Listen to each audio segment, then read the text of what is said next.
Сәлем баршаңызға, каналыма қош келдіңіздер. Бүгін хит салаттардың бірін жасаймыз. Каналға тіркелмеген болсаңыз тіркеліп, қоңырауды басып қойыңыздар. Ең алдымен апельсинді дәл видеода көріп тұрғандарыңыздай турап аламыз. Апельсиндерімізді дәл осылай тізіп шығамыз.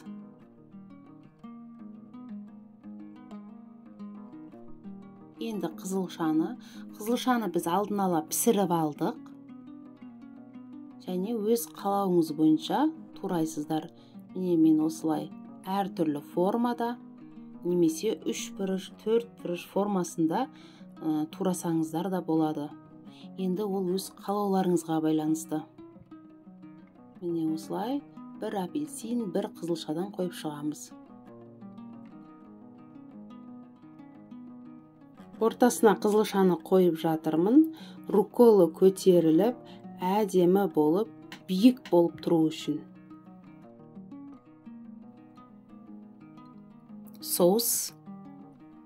Бұл соустың рецептісін төменге қалдырамын. Айналдыра құямыз. Моцарелла сыры, немесе фета сырын, немесе бринзаны қолдансаңыздар болады.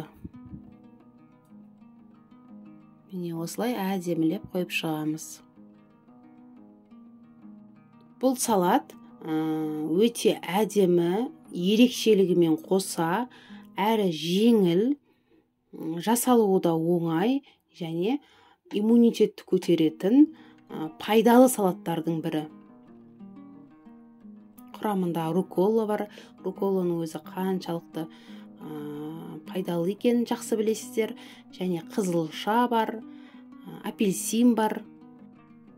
Және де сыр, соус бар. Соусының өзі пайдалы. Бұл салатты пайдалы, иммунитетті көтеретін салат деп атасақ та болады. Сіздермен болған Эльмира. Келесі видеоларда кездескенше.